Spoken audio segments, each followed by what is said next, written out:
संस्कृत की कक्षा में आप सबका हार्दिक स्वागत है। आज की इस वीडियो में हम डिस्कस करने जा रहे हैं कक्षा सप्तमी से संस्कृत विषय का प्रश्न पत्र। यह प्रश्न पत्र सुमेटिव असेसमेंट अर्थात SA1 से संबंधित है। इस प्रश्न पत्र को आपके साथ साझा करने का केवल मात्र यही उद्देश्य है कि आप परीक्षा में बेहतर प्रदर्शन कर सको। तो चलिए शुरू करते हैं। कक्षा सप्तमी विषय संस्कृत, समय रहेगा आपके पास 3 घंटे और पूर्णांक रहेंगे 35 मिनट। यहाँ पर निर्देश दिए गए हैं। सर्वे प्रश्न समाधेया, सभी प्रश्न आपने करने हैं। प्रश्न नाम उत्तराणी संस्कृत भाषायाम क्रमानुसारम च लिखत, प्रश्नों के उत्तर संस्कृत भाषा में आपने क्रमानुसार लिखने हैं। प्रश्न नंबर 1 है अधोलिखित गद्यांशम पठित्वा प्रश्न नाम उत्तराणी लिखत। नीचे आपको एक गद्यांश दिया गया है और नीचे आपको कुछ एक प्रश्न पूछे गए हैं। इन प्रश्नों के उत्तर आपने इस गद्यांश से छांट करके लिखने हैं। तो चलिए सबसे पहले इस गद्यांश को पढ़ करके समझ लेते हैं।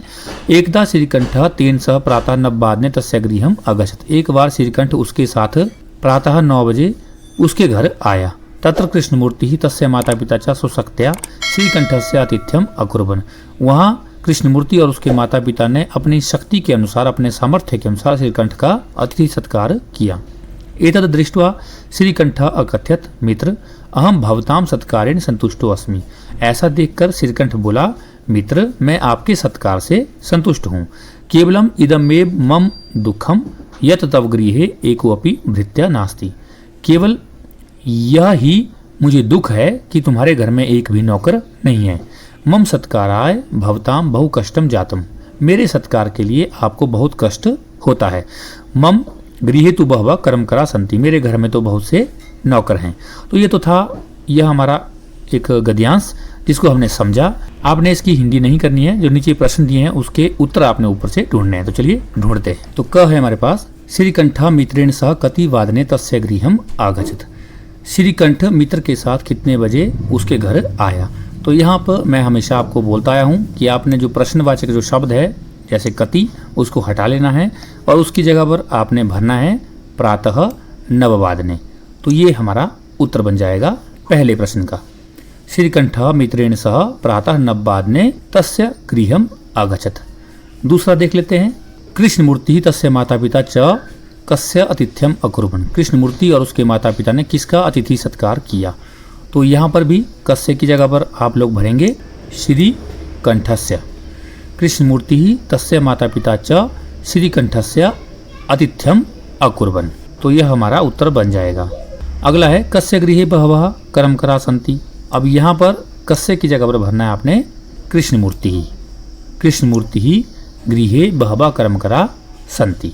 इस तरह से आपका यह उत्तर भी बन जाएगा। अगला है भृत्यः पदस्य हिंदी भाषायाम अर्थम लिखत। या भृत्य शब्द का आपने हिंदी भाषा में अर्थ लिखना है। तो भृत्य का अर्थ होता है नौकर। तो उम्मीद है आपको यह समझ आ गया होगा। तो चलिए अब अगला प्रश्न देख लेते हैं। प्रश्न नंबर 2 है अधोलिखित गद्यांशम हिंदी भाषायाम अनुवादम कुरुत। नीचे जो गद्यांश दिया गया है उसका आपने हिंदी भाषा में अनुवाद करना है। तो पढ़ लेते हैं। स्त्री शिक्षा क्षेत्रे अग्रगण्या पंडिता रमाबाई 1858 तमे ख्रीष्टाब्दे जन्म अलभत। स्त्री शिक्षा के क्षेत्र में अग्रणीय पंडिता रमाबाई का जन्म 1858 ईस्वी में हुआ। तस्याः पिता अनंत शास्त्री डोंगरे माता च लक्ष्मीबाई आस्ताम। उसके पिता अनंत शास्त्री डोंगरे और माता लक्ष्मीबाई थे। तस्मिन् काले स्त्री शिक्षायाः स्थिति चिंतनीया आसीत्। उस समय स्त्रियों की शिक्षा की स्थिति दयनीय थी। स्त्रीणाम कृते संस्कृत शिक्षणम प्रायः प्रचलितम नासीत्। स्त्रियों के लिए संस्कृत की शिक्षा प्रायः प्रचलित नहीं थी। किंतु डोंगरे रूढ़िबद्धाम धारणाम परित्यज्य स्वपत्नीम संस्कृतम अध्याप्यत। किंतु डोंगरे ने रूढ़िबद्ध धारणा को त्याग करके अपनी पत्नी को संस्कृत पढ़ाई। तो यह इस तरह से आप इसका हिंदी से लाभ कर लेंगे। दूसरा भी देख लेते हैं। देवेशः अद्य स्वतंत्रता दिवसः। देवेश आज स्वतंत्रता दिवस है। अस्माकं विद्यालयस्य प्राचार्यः ध्वजारोहणं करिष्यति। हमारे विद्यालय के प्रधानाध्यापक प्रधानाचार्य ध्वजारोहण करेंगे अर्थात झंडा फहराएंगे। छात्राः सांस्कृतिक कार्यक्रमान प्रस्तोष्यन्ति। छात्राएं सांस्कृतिक कार्यक्रम प्रस्तुत करेगी। अन्ते च मोदकानि मिलिष्यन्ति। अंत में लड्डू मिलेंगे। डेविडः शुचे जानासि त्वम् अस्माकं ध्वजा कीदृशा। डेविड सूची क्या तुम जानती हो कि हमारा झंडा कैसा है? सूची अस्माकं देशस्य ध्वजा त्रिवर्णा इति। सूची हमारे देश का झंडा तिरंगा है। तो इस प्रकार से आप इसकी हिंदी कर लेंगे। प्रश्न नंबर 3 है अधोलिखित एकस्य श्लोकस्य हिंदी भाषायाम अनुवादम कुरुत। नीचे दिए गए एक श्लोक की हिंदी भाषा में आपने अनुवाद करना है। तो देख लीजिए नीचे आपको 2 श्लोक दिए गए हैं, इनमें से किसी एक की आपने हिंदी अनुवाद करना है। मैं यहाँ पे आपको दोनों का अनुवाद करवाने जा रहा हूँ ताकि पेपर में कोई भी एक आए तो आपके लिए आसानी हो। तो चलिए देख लेते हैं इसका अनुवाद। श्रेष्ठम जनम गुरुम चापी मातरम पितरम तथा मनसा कर्मणा वाचा सेवेत सत्यम सदा। श्रेष्ठ लोगों की, गुरु की और माता पिता की मन, कर्म और वचन से हमेशा सेवा करनी चाहिए। दूसरा है धन धान्य प्रयोगेषु विद्यायाः संग्रहेषु च आहारे व्यवहारे च त्यक्तलज्जा सुखी भवेत्। धन धान्य के प्रयोग करने में, विद्या का संग्रह करने में, भोजन करने में और व्यवहार करने में लज्जा को छोड़ने वाला ही सुखी होता है। तो इस प्रकार से आप इसकी हिंदी कर लेंगे। अगला प्रश्न है प्रश्न नंबर 4। प्रश्न नंबर 4 में बोला गया है एकस्याम कथायाः सारम हिंदी भाषायाम लिखत। एक कथा का सार आपने हिंदी भाषा में लिखना है। तो इसके लिए हमारे चैनल पर ऑलरेडी वीडियो बनी हुई है, उसे आप वहां जाके देख लें। मैं यहाँ पर आई बटन पर आपको लिंक दे दूंगा, आप वहां पे जाकर के भी इसे देख सकते हैं और इसकी कहानी को याद कर सकते हैं। प्रश्न नंबर 5 है अधोलिखितान को अपि पंच प्रश्नानाम उत्तराणि संस्कृत भाषायाम एक पदेन लिखित। नीचे आपको 6 प्रश्न दिए हैं, इनमें से किसी 5 प्रश्नों के उत्तर आपने संस्कृत भाषा में लिखने हैं। तो चलिए देखते हैं। पहला प्रश्न है क पृथिव्याम कति रत्नानि। पृथ्वी पर कितने रत्न हैं? तो आपने कति को हटाना है और इसकी जगह पर लिखना है त्रीणि। पृथिव्याम त्रीणि रत्नानि, बाकी वैसा उतार देंगे, उत्तर बन जाएगा। सरस तीरे के आगछन, तो उत्तर हो जाएगा सरस तीरे धीविराहा। धीविराहा लिखना आपने यहाँ पर और बाकी आगछन के साथ आपने इसको नीचे उतार लेना है, उत्तर बन जाएगा। ग है रमाबाई केन स विवाहम अकरोत, तो हो जाएगा रमाबाई विपिन विहारी दासेन। केन की जगह पर भर दें और उत्तर बन जाएगा सह विवाहम अकरोत। कह न प्रतीक्षते, तो कह की जगह भरेंगे मृत्यु न प्रतीक्षते। अंग है पार्वती तपस्यार्थम कुत्र अगछत, तो कुत्र की जगह भरेंगे गौरी शिखरे, बाकी वैसा का वैसा उतार लेंगे, उत्तर बन जाएगा। अस्माकं ध्वजे कति वर्णाः सन्ति, तो कति की जगह पर भर देंगे त्रयः। हमारे झंडे में 3 वर्ण हैं, 3 रंग हैं, तो इस तरह से यह उत्तर बन जाएगा। तो इस तरह से आपने सबको एक करके कर लेना है और आप इसको फिर इनके उत्तर दे पाएंगे।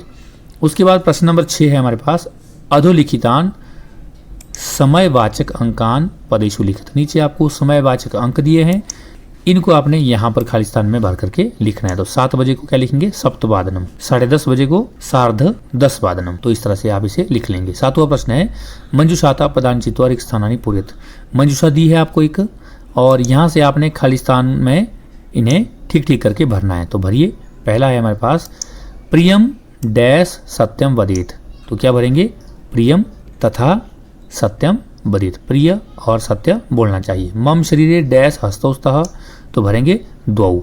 मम शरीरे द्वौ हस्तस्तः, मेरे शरीर में 2 हाथ है। हंसाभ्याम सह कुर्मोपि डैश, तो भरेंगे उड़ीयते। हंसाभ्याम सह कुर्मोपि उड़ीयते। भक्तः डैश ईश्वरम समर्ति, तो भरेंगे सदा। भक्तः सदा ईश्वरम समर्ति। इस तरह से आप इन्हें भर लें और यह प्रश्न भी हमारा हो जाएगा। इसके बाद है हमारे पास प्रश्न नंबर 8 है रेखांकित पदम आधृत्य प्रश्न निर्माणम कुरुत कोऽपि त्रयः। रेखांकित पदम आधृत्य अर्थात जिस पद के नीचे रेखा लगी है उसको आधार मान करके आपने प्रश्नों का निर्माण करना है। कोई 3 करने हैं आपने। चलिए देख लेते हैं। क है वसुंधरा बहुरत्ना भवति। वसुंधरा के नीचे लाइन लगी है तो वसुंधरा स्त्रीलिंग है तो किम शब्द से क्या बनेगा? का बहुरत्ना भवति, एक वचन में। शत्रुणाम समक्षम विजयः सुनिश्चितः भवेत्। शत्रुओं के समक्ष विजय सुनिश्चित हो, तो शत्रुनाम की जगह आ जाएगा केशाम। पुलिंग का है तो केशाम। रमाबाई मुंबई नगरे शारदा सदनम अस्थापित। मुंबई नगरी की जगह आ जाएगा कुत्र। इसके बाद घ है सर्वदा व्यवहारे ऋजुता विधेया। सर्वदा की जगह पर भर देंगे आप कदा।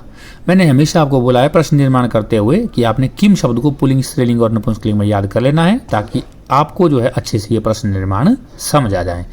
इसके लिए आपको लिंग, विभक्ति और वचनों को समझना पड़ेगा और साथ में किम शब्द को 3 लिंगों में समझना पड़ेगा, तभी आपको ये प्रश्न निर्माण आ पाएंगे। अगला प्रश्न है हमारे पास 9वां प्रश्न है विलोम पदानि योजित। आपने विलोम शब्दों को यहाँ पर जोड़ना है। तो चलिए देखते हैं। अधः, अधः का मतलब होता है नीचे, इसका बन जाएगा ऊपरी। अंतः का मतलब होता है भीतर, इसका बन जाएगा वही। दुर्लभम का मतलब होता है दुर्लभ, इसका बन जाएगा सुलभम। उच्चई का मतलब होता है ऊंचा, इसका बन जाएगा नीचई। तो इस तरह से आप इन्हें कर लें। प्रश्न नंबर 10 है संख्यावाचक अंकान संस्कृत भाषायाम शब्देषु लिखित। यहाँ पे आपको संख्यावाची शब्द दिए हैं, इनको संस्कृत भाषा में लिखना है। तो 6 को क्या बोलेंगे? षड या षट। और यहाँ 17 है, इसको बोलेंगे सप्तदश। 25 को पंचविंशति, 35 को पंचत्रिशत, 50 को 50। इस तरह से आप इन्हें कर लें। प्रश्न नंबर 11 है, इसमें बोला गया है किम पुल्लिंग के षष्ठी व्यक्ति में आपने लिखना है। तो क्या बन जाएगा? कस्य कयो केशाम। और तत्शब्द स्त्रीलिंग में लिखना है प्रथम व्यक्ति में। तो क्या बन जाएगा? सा ते ता। तो इस प्रकार से आप इसे पूरा कर लें। प्रश्न नंबर 12 दिया है आपके पास। यहाँ बोला गया है चर धातु लोट लकार में लिखनी है और वस धातु लट लकार में लिखनी है। यहाँ ध्यान रखें आप कि आपसे लोट लकार पूछा गया है और यहाँ पर आपको लट लकार पूछा गया है। तो लोट लकार में कैसे लिखते हैं? चर का क्या बनेगा? चरतु चरताम चरंतु चर चरतम चरत चरानी चरावह चराम। और वस का लट लकार में वस्ती वस्तः वसंती बससी वस्तः वसत बसामी बसावा बसामा। तो इस तरह से आप इसे कर लें। तो ये तो था हमारा आज का प्रश्न पत्र। उम्मीद है आप लोगों को यह अच्छे से समझ आ गया होगा। इसी प्रकार का प्रश्न पत्र आपको S7 में पूछा जाएगा, आप देख लें। इसी तरह से आपने उसे हल करना है और यदि आप इसी तरह से हल करते हैं तो फिर पूरे नंबर लेने से आपको कोई नहीं रोक सकता। उम्मीद है आज की यह वीडियो आपको ज्ञानवर्धक लगी होगी। इसी प्रकार की वीडियो को देखने के लिए आप हमारे चैनल इजी ज्ञान को लाइक शेयर सब्सक्राइब जरूर करें। बेल आइकन को ऑल पर जरूर सेलेक्ट करें ताकि जैसे हम कोई दूसरी वीडियो अपलोड करते हैं आप तक हमारी वीडियो की नोटिफिकेशन सबसे पहले पहुंच सके। इसी के साथ वीडियो में अंत तक बने रहने के लिए आप सबका धन्यवाद। मिलते हैं किसी दूसरी वीडियो में, तब तक के लिए नमस्कार। आपका दिन शुभ हो, मंगल हो।